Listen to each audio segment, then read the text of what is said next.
Hello दोस्तों, मैं RB Thakur आपके और हमारे channel RB technical help desk में आपका एक बार फिर स्वागत है। कैसे हैं आप सभी दोस्तों? आज की इस वीडियो में सीएससी टीम द्वारा आधार यूसीएल पे कैसे काम करना है, कैसे इसकी आईडी पासवर्ड मिलेगी,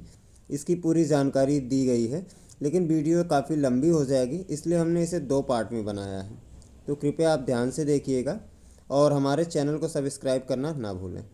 आज की मुलाकात कार्यक्रम में हम अ, आधार से संबंधित जो हमारे बीएलई भाइयों के थ्रू आधार यूसीएल आधार संशोधन डेमोग्राफिक अपडेट का कार्य हम लोग करते हैं सीएससी के माध्यम से। तो उस पे विस्तार से चर्चा करेंगे कि किस तरह से हम लोग आधार यूसीएल पे काम करते हैं और आधार यूसीएल पे काम करते समय हमें किन किन सावधानियों का विशेषतः ध्यान रखना होता है। क्योंकि आधार एक ऐसा इकोसिस्टम है जिसमें कि हम पब्लिक के साथ में डायरेक्ट जुड़े हुए हैं और उसको एक सर्विस, एक ऐसी सर्विस जो कि कुछ एक ही पॉइंट्स पे मिल पाती है रेजिडेंट को। और आधार चूंकि आज की डेट में इतना एक इम्पोर्टेंट डॉक्यूमेंट बन चुका है कि अ, हम लोग अगर अपने आसपास देखते हैं तो रोजमर्रा की जो जितनी भी हम एक्टिविटी जिन चीजों के साथ इन्वॉल्व हैं, तो मोस्टली अगर सरकारी हो गई या गैर सरकारी जितनी भी सर्विसेज है उसमें आप कहीं ना कहीं डायरेक्ट इनडायरेक्ट वे में पाएंगे कि आधार की जरूरत हमको आए दिन पड़ती है। तो हमारे बीएलई भाई जो कि आधार यूसीएल के माध्यम से आधार डेमोग्राफिक अपडेट का कार्य करते हैं, तो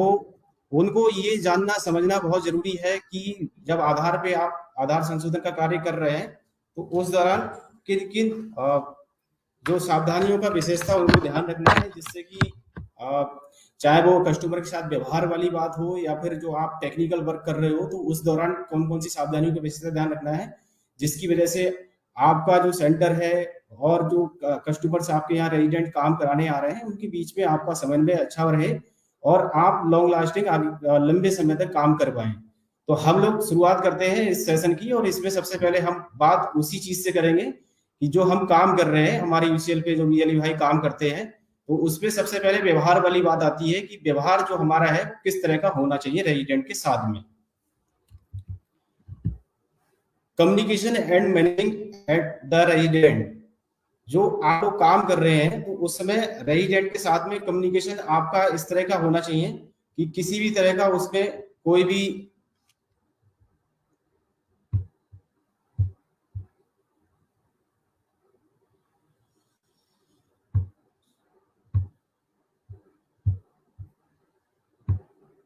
क्षमा चाहेंगे, एक सेकंड।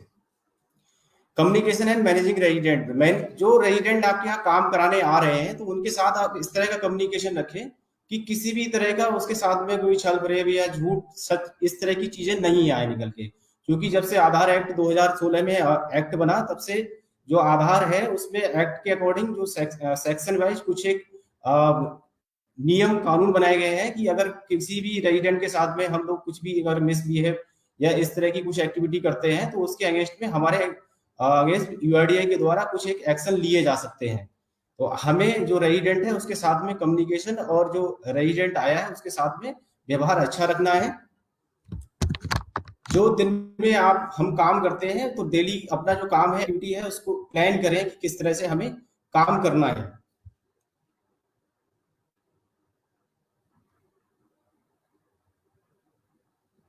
हमें अपने सेंटर पे प्रतिदिन काम करना है।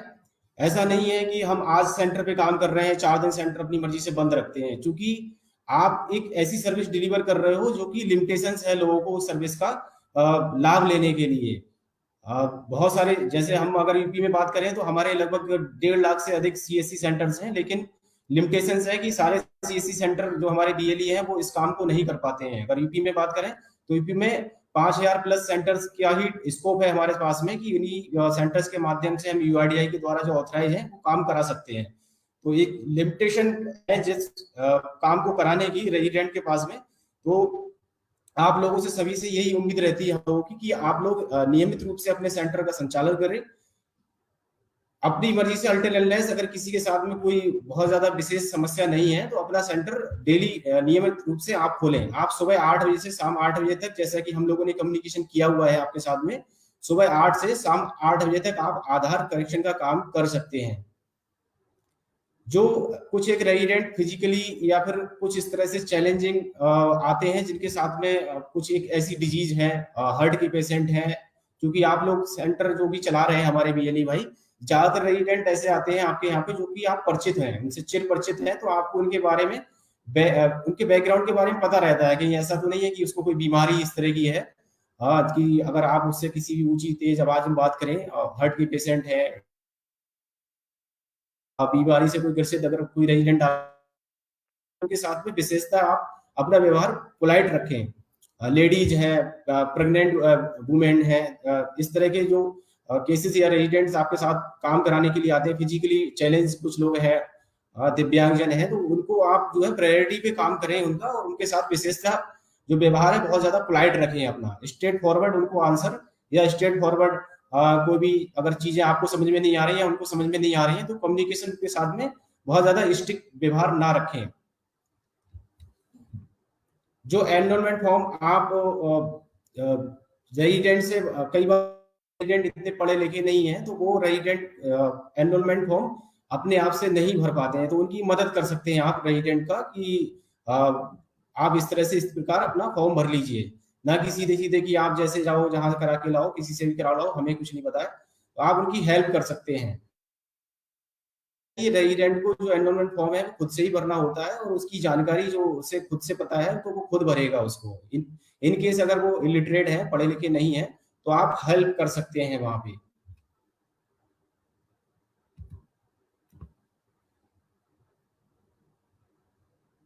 कुछ एक चीजें हैं आधार पे, जब आप आधार सेंटर चला रहे हैं तो उस समय ग्रीवियांस और क्वेश्चन कुछ सजेशन के पर्पज से कुछ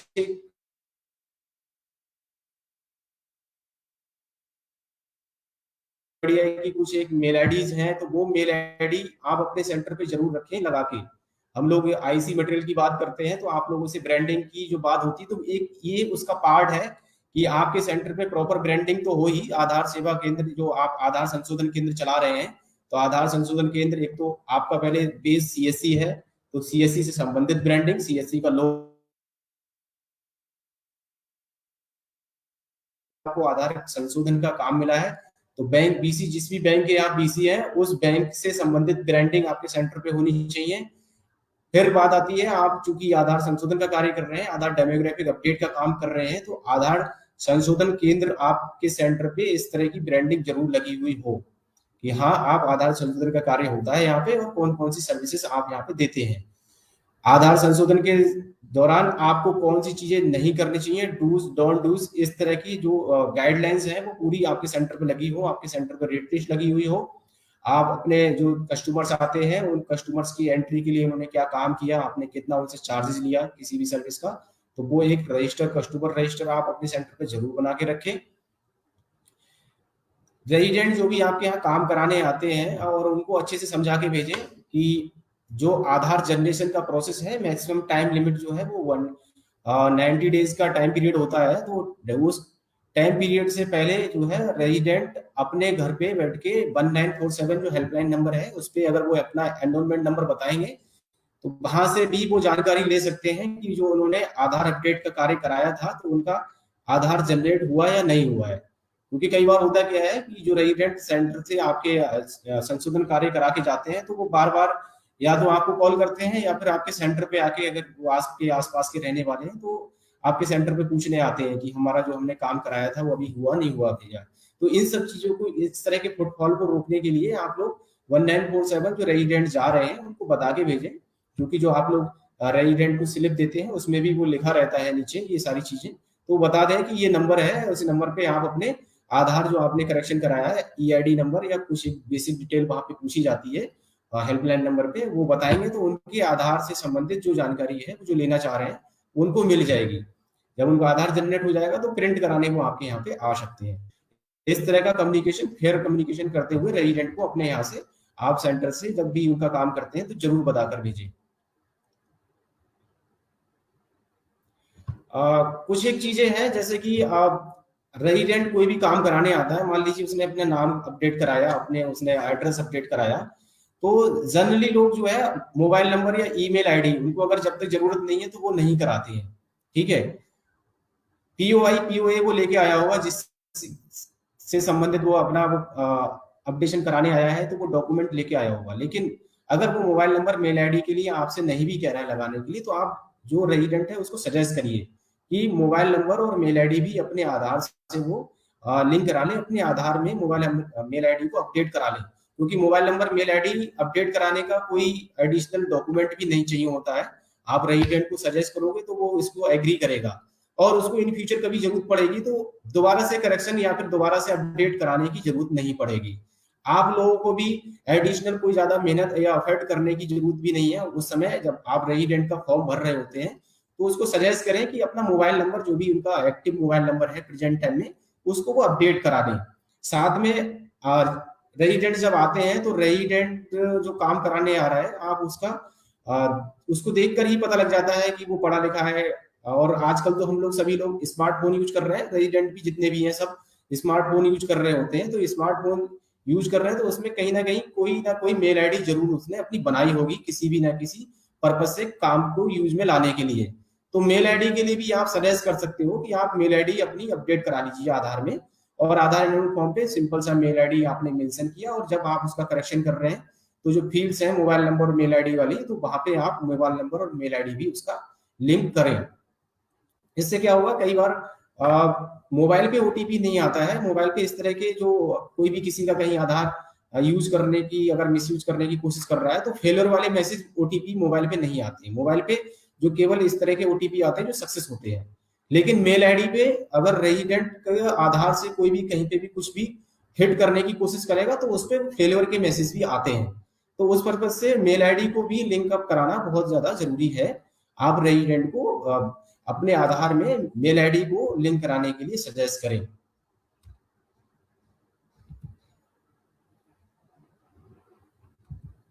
इसी प्रकार इसमें एक चीज और भी है यहाँ पे देखने वाली, जो जेंडर होते हैं, जेंडर वगैरह के लिए हम लोग कोई डॉक्यूमेंट उसमें नहीं लगता है। तो जेंडर जब आप लोग अननेसेसरी किसी का कोई जेंडर चेंज या इस तरह की एक्टिविटी करने की कोशिश ना करें।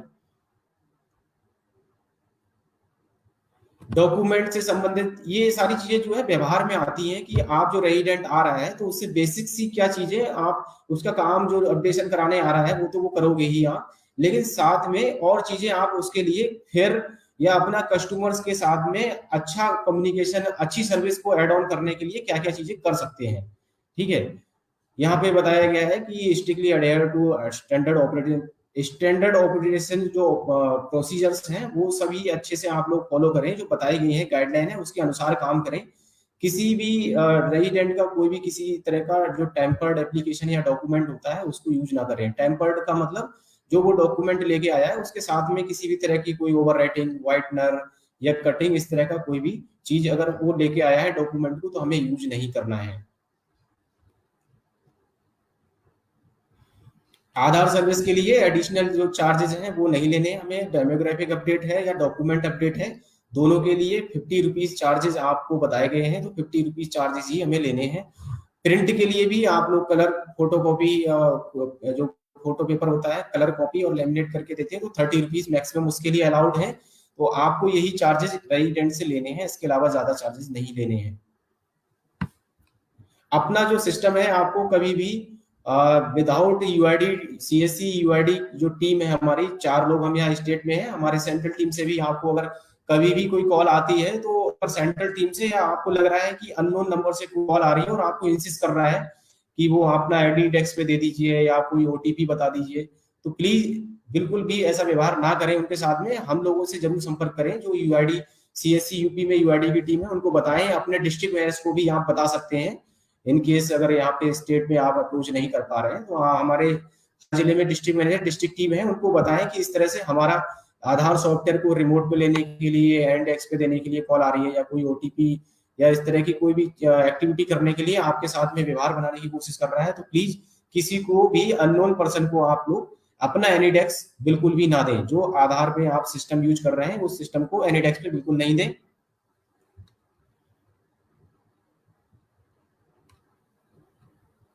अगर किसी भी तरह से आपके आसपास कोई भी और लोग हैं जो कि आधार गलत तरीके से बना रहे हैं, बनाने की कोशिश कर रहे हैं, कई बार हम लोगों के साथ में आप शेयर करते हो जानकारी कि सर हमारे क्षेत्र में आके कोई इस तरह से आधार करेक्शन कर रहा है, आधार बनाने का काम कर रहा है, जो कि कहीं पे भी यूआईडीआई की जो वेबसाइट है, क्योंकि जैसे आपके जितने भी सेंटर्स हैं और यूआईडी के जितने भी और भी सेंटर, किसी भी रजिस्ट्रार या फिर एजेंसी के हैं, सभी अपॉइंटमेंट यूआईडीआई अपॉइंटमेंट जो पोर्टल है उस पर दिखाई देते हैं। वो उस पोर्टल पे अगर कोई भी सेंटर डिस्प्ले नहीं हो रहा है, किसी भी ऑपरेटर की जानकारी नहीं आ रही है, और आपके आसपास आके अगर कोई भी आधार करेक्शन या आधार बनाने का कार्य करता है, तो आप यूआईडीआई के जो हेल्पलाइन या मेल आईडीज हैं उन पे वो शेयर कर सकते हैं, उनकी शिकायत कर सकते हैं कि यहाँ पे ये इलीगल तरीके से या अनऑथराइज रूप से आधार करेक्शन या आधार बनाने का कार्य कर रहे हैं। तो इसको लेके भी आप लोग जो है सचेत रहें, और इस तरह के जो लोग हैं उनसे इन्फ्लुएंस होके आप अपने सेंटर पे उनको बुला के या अपने सेंटर पे बैठाकर भी काम कराने की कोशिश ना करें। आप सीएससी के साथ जुड़े हुए हो तो सीएससी के साथ, या सीएससी ने जो आपको प्लेटफॉर्म दिया है आधार यूसीएल ये डेमोग्राफिक अपडेट का, उसी प्लेटफॉर्म को यूज करें। किसी भी तरह से और कोई वेबसाइट या कोई और सॉफ्टवेयर या किसी भी दूसरी एजेंसी को बुला के उसके ऑपरेटर को आप अपने सेंटर पे बैठा के आधार से संबंधित अनऑथराइज वे में जो काम है वो बिल्कुल भी ना करें। आप कोई ना दूसरा पोर्टल यूज करें, ना किसी भी दूसरे व्यक्ति या किसी रजिस्ट्रार एजेंसी की मशीन जो चल रही है उसको अपने सेंटर पे बैठा के काम करने के लिए अलाउ करेंगे। क्योंकि आप सीएससी के साथ जुड़े हुए हैं, सीएससी का जो प्लेटफॉर्म है आधार करेक्शन के लिए आपको दिया गया है, आधार डेमोग्राफिक अपडेट के लिए यूसीएल दिया हुआ है। तो जितना भी आपको करेक्शन करना है, चाहे वो मोबाइल लिंकेज है, चाहे नाम करेक्शन है, एड्रेस अपडेट है, डीओबी है, मेल आईडी है, कुछ भी है, किसी भी तरह का डेमोग्राफिक अपडेट है, तो आपको केवल अपने यूसीएल सॉफ्टवेयर के माध्यम से करना है। किसी भी तरह की वेबसाइट्स या किसी के बताने पे, समझाने पे और जो चीजें हैं वो उसको आप प्लेटफॉर्म को यूज नहीं करेंगे जो कि ऑथराइज नहीं है। इस अगर जो यूआईडीआई की गाइडलाइन है या यूआईडीआई के द्वारा जो पॉलिसीज बनाई गई हैं उनका किसी भी तरह से कोई भी वॉयलेशन करता है तो उस वॉयलेशन पे यूआईडीआई के द्वारा भिन्न भिन्न तरह की जो पेनल्टी क्लॉजेज हैं उसके अनुसार पेनल्टी लगती है और वो पेनल्टी इम्पोज होगी। तो इस तरह की चीजों से बचने के लिए हमें इन सभी चीजों का ध्यान रखना है। ये व्यवहार से संबंधित कुछ एक चीजें थी जो मैंने आपके साथ में डिस्कस की।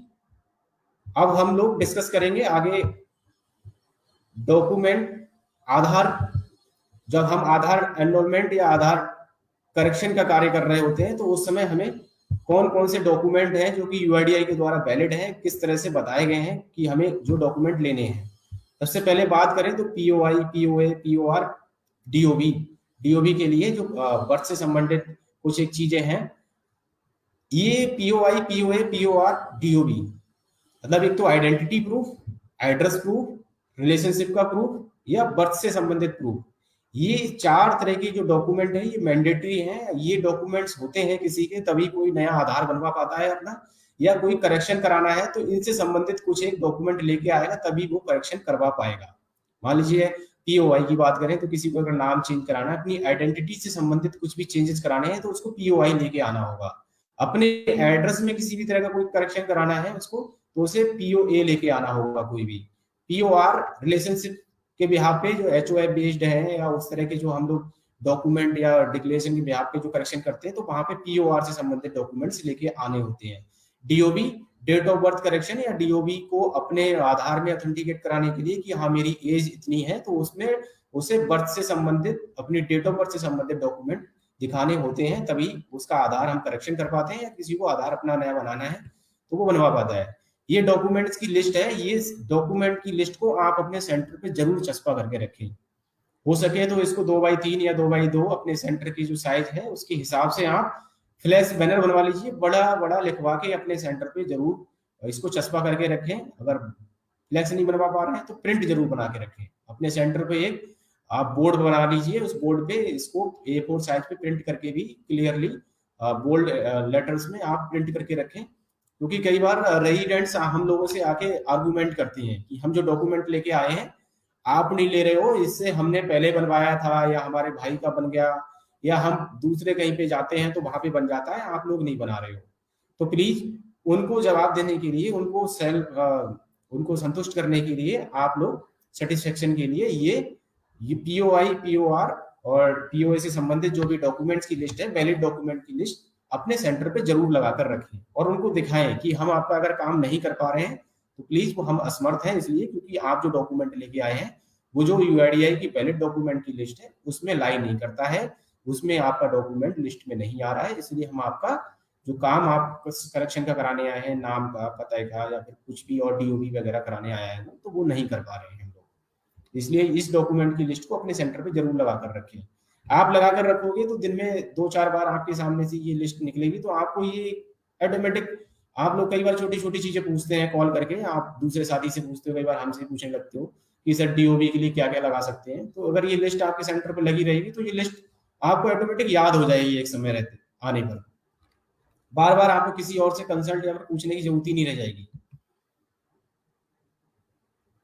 डॉक्यूमेंट बेस्ड कुछ एक चीजें और ध्यान रखनी है। जो डॉक्यूमेंट है, वैसे तो पीओआई, पीओआर, पीओए की जो लिस्ट है आपके सेंटर पे लगी रहेगी, लेकिन कुछ और डीपली जो चीजें हैं उन डॉक्यूमेंट्स में ध्यान रखने योग्य, वो मोटी मोटी 2-3 चीजें हैं। आप लोग थोड़ा सा इसको याद रखेंगे कि एक तो डॉक्यूमेंट जो भी वो लेके आए रेजिडेंट, वो ओरिजिनल डॉक्यूमेंट ही लेकर आएगा, कलर कॉपी होगी, ओरिजिनल डॉक्यूमेंट होगा। ठीक है। आपको अगर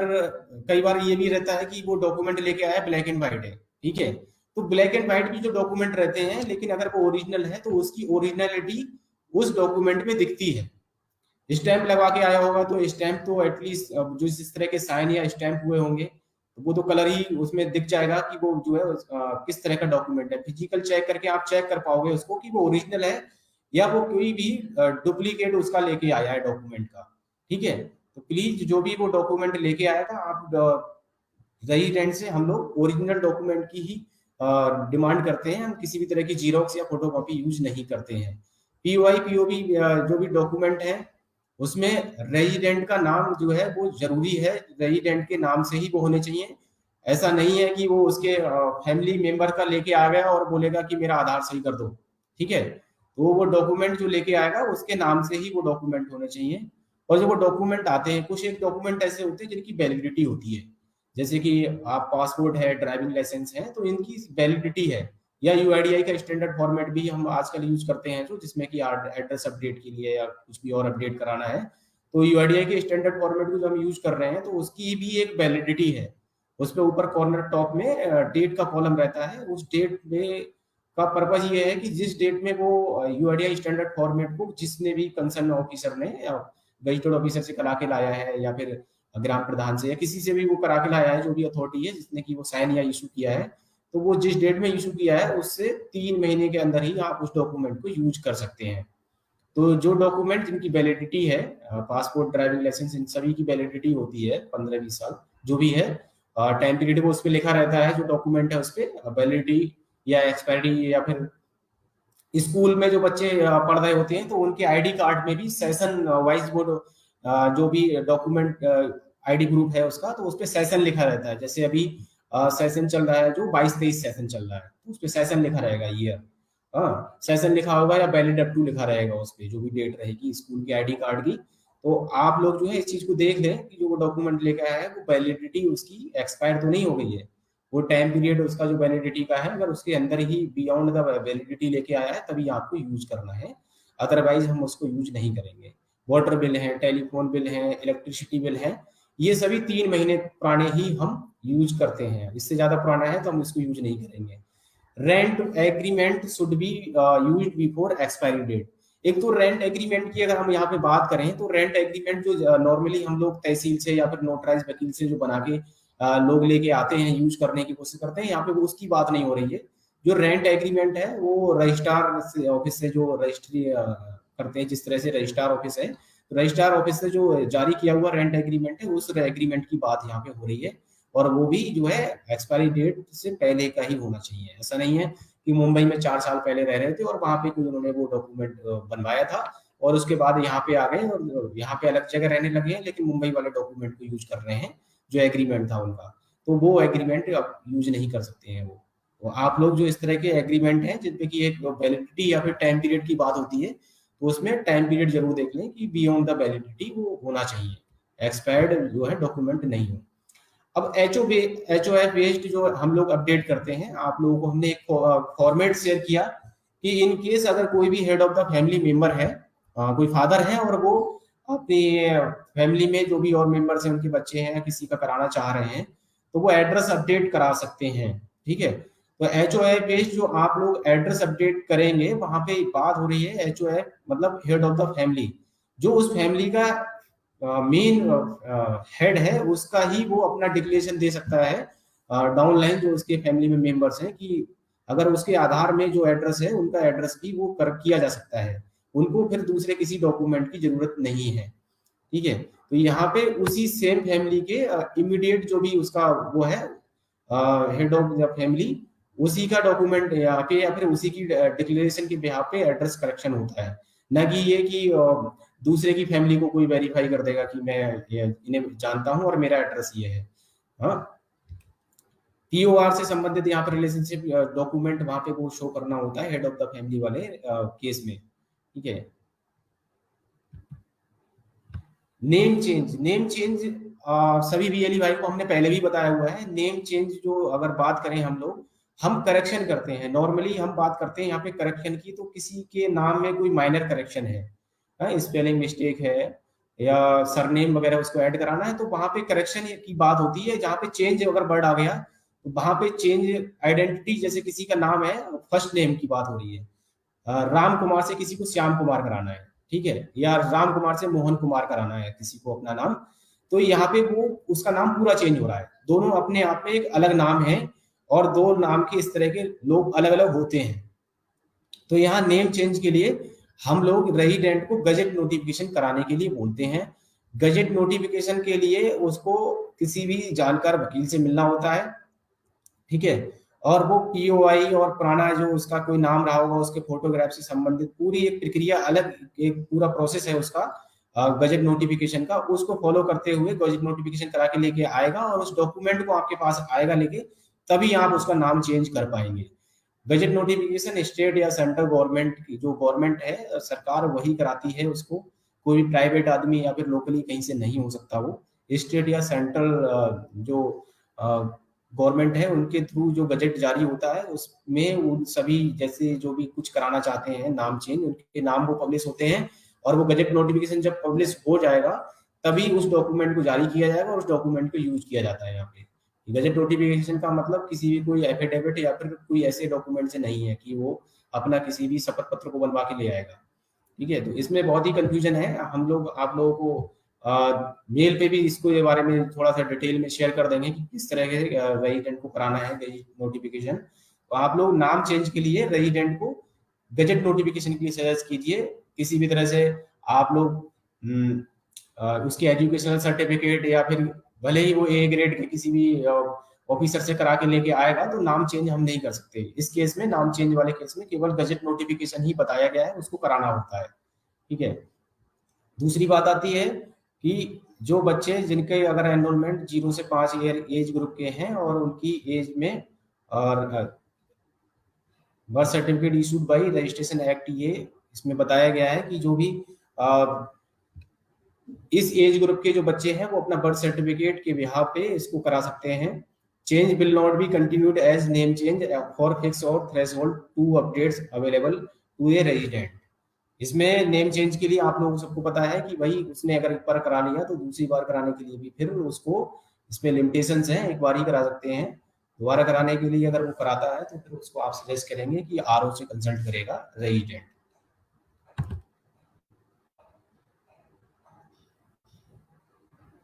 माइनर चेंजेस अगर आपको कुछ करनी होती है तो यहाँ पे ये एग्जांपल्स दिए गए हैं। कुछ एक माइनर चेंजेस के लिए आप लोग एक्सेप्ट कर सकते हैं, जैसे विनय कुमार का आधार में नाम है, विनय कुमार POI में है, और उसमें कुछ एक मिस्टेक थी उनके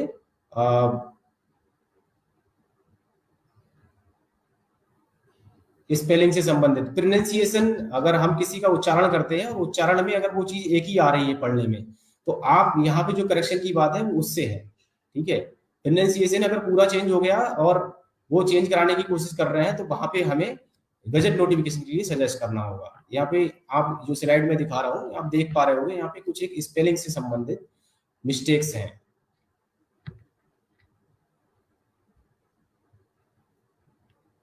कई बार आपको ना सीक्वेंस गलत मिलेगा किसी के नाम का, जैसे इसमें जो थर्ड स्टेप है आप देख पा रहे हैं, यहाँ लिखा है नीति रविधरन। ठीक है, और वो जो डॉक्यूमेंट लेके आया उसमें लिखा था रविधरन नीति। ठीक है, अगर किसी के नाम जो वो चेंज कराने जा रहा है और वो डॉक्यूमेंट लेके आया, उसमें सीक्वेंस में अगर आगे पीछे है और वो डॉक्यूमेंट जो लेके आया है उसमें सीक्वेंस कुछ अलग है, तो आप उसको एक्सेप्ट कर सकते हैं। थर्ड वाला जो मैं आपको स्लाइड शो कर रहा हूं, आप देख पा रहे होंगे, इसमें लिखा है नीति रविधरन, लेकिन जो वो डॉक्यूमेंट ये आधार में उसके नाम था, जो वो डॉक्यूमेंट लेके आया पीओए उसमें लिखा है रविधरन नीति। इट मींस उसका केवल सीक्वेंस चेंज हो रहा है, फर्स्ट नेम सेकंड, जो फर्स्ट और लास्ट नेम है उसमें सीक्वेंस में चेंजेस हो रहे हैं। ठीक है, तो यहाँ पे इस तरह के डॉक्यूमेंट अगर कोई लेके आता है और चेंज कराने की कोशिश करता है तो आप इसको एक्सेप्ट करेंगे यहाँ पे। ठीक है,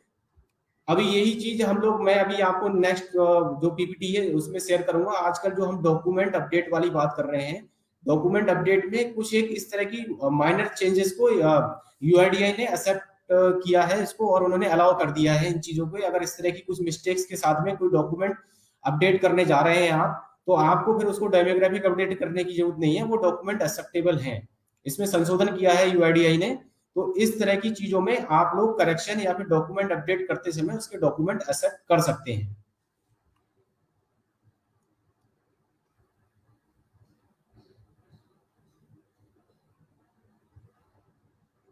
ये इस तरह के कुछ एक करेक्शंस हैं जहां पे कि हम लोग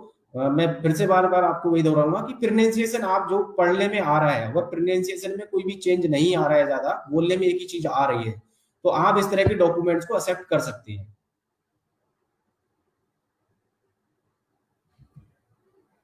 ये एचओए बेस्ड जो एक डॉक्यूमेंट या डिक्लेरेशन शेयर की गई है, जहां पे कि हेड ऑफ द फैमिली किसी का भी जो है उसके लिए वो अलाउ कर सकता है, पीओआर से संबंधित यहाँ पे दिया गया है, तो इसको यूज कर सकते हैं आप लोग हेड ऑफ द फैमिली वाले केस में। इसमें इमीडिएट फैमिली मेंबर का जो नाम है वो होना चाहिए, फादर, मदर, हस्बैंड, वाइफ, सन, डॉटर, ब्रदर, इस तरह के लोग अपना हेड, अगर वो हेड ऑफ द फैमिली है तो उनको वेरीफाई करके अलाउ कर सकते हैं। हमने इस स्लाइड में यही समझा कि नेम चेंज के लिए एक तो मेन बात यह है कि गजट नोटिफिकेशन कराना जरूरी है। ठीक है, किसी भी तरह का जो है अडॉप्टेशन सर्टिफिकेट, मैरिज सर्टिफिकेट, ये पीओआई के संबंध में ये इस तरह की चीजें यूज नहीं की जाएंगी, हम लोगों को गजट नोटिफिकेशन कराना होगा। ठीक है, दूसरा चीज, हमें डीओबी से संबंधित अगर किसी ने क्रॉस लिमिट हो गई है उसकी जो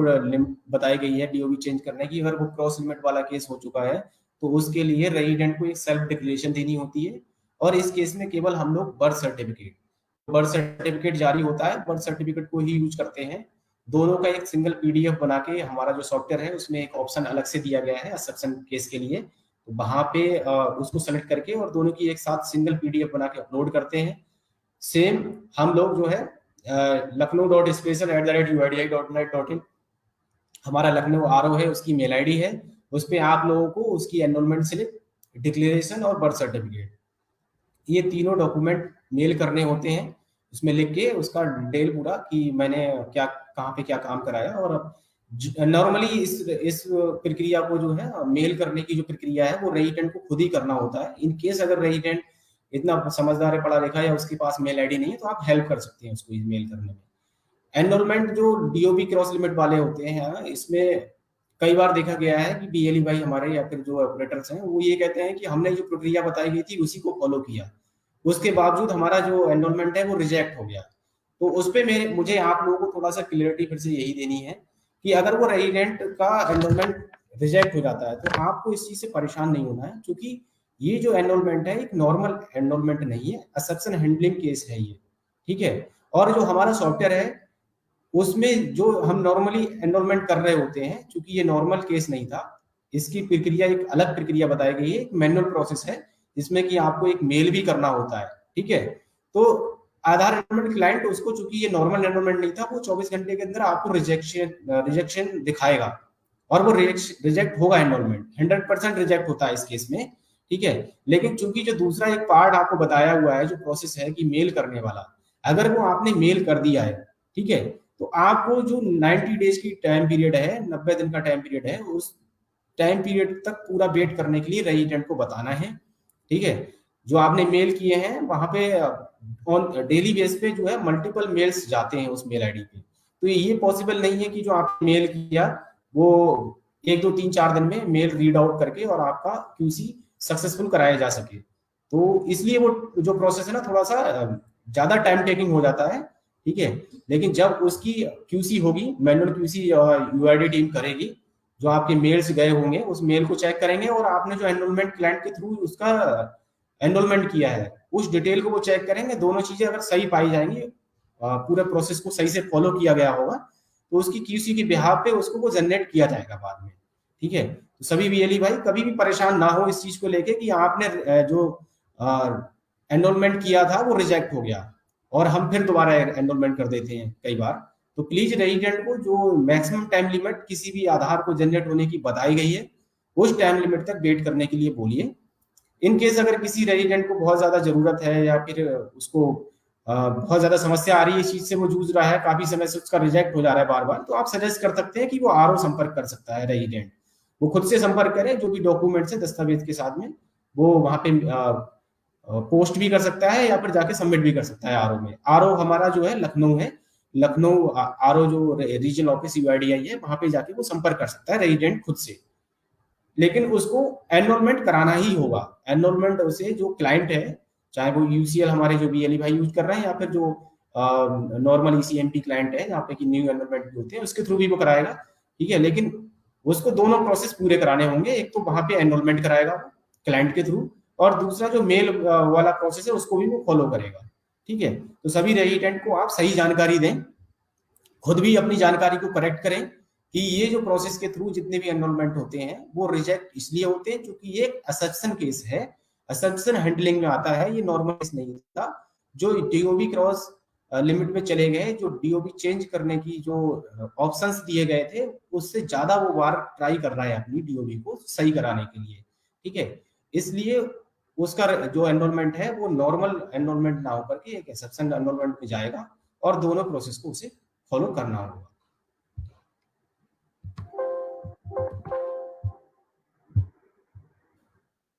अब आगे हम और चीजों को देखते हैं। आधार अपडेट अभी आप लोग जो करते हो थोड़ा सा इकोसिस्टम को समझ लीजिए, कैसे क्या हम लोग आधार अपडेट करते हैं, तो उसमें क्या चीजों की जरूरत पड़ती है और कौन कौन चीजों को हमें ध्यान रखना होता है। जो हमारा ये ईसीएमपी क्लाइंट है, ये डाटा कैप्चरिंग या फिर एनरोलमेंट जो डेटा एंट्री हो रही है उसको यूआईडीआई सीआईडीआर जो सर्वर है उस पे एंट्री के माध्यम से पहुंचाने का एक मीडियम है। हम लोग क्या करते हैं, जो नॉर्मली हमें क्या करना है, अपना आप लोग जीपीएस जो है, एक तो सबको पता है कि जीपीएस सिंक करते हैं आप लोग, अपना बायोमेट्रिक देते हो तो आपका ऑपरेटर सिंक होता है, ऑपरेटर सिंक होना जरूरी है। ऑपरेटर सिंक नहीं करेंगे तो हमारा क्लाइंट ओपन नहीं होगा, ठीक है। क्लाइंट ओपन होने के बाद में हम लोग फिर अपना जो क्लाइंट है उसमें जो रेजिडेंट है उनकी सभी एंट्री और वो कंप्लीट करते हैं। मैं आपको डॉक्यूमेंट अपडेट के आते हैं। उम्मीद करता हूँ वीडियो पसंद आई होगी। इस वीडियो में बस इतना ही। इसके आगे की जानकारी लेकर मिलते हैं अगले वीडियो में। तब तक के लिए नमस्कार दोस्तों। और हाँ, इसी तरह के अपडेट्स पाने के लिए हमारे चैनल को सब्सक्राइब करना ना भूलें। धन्यवाद।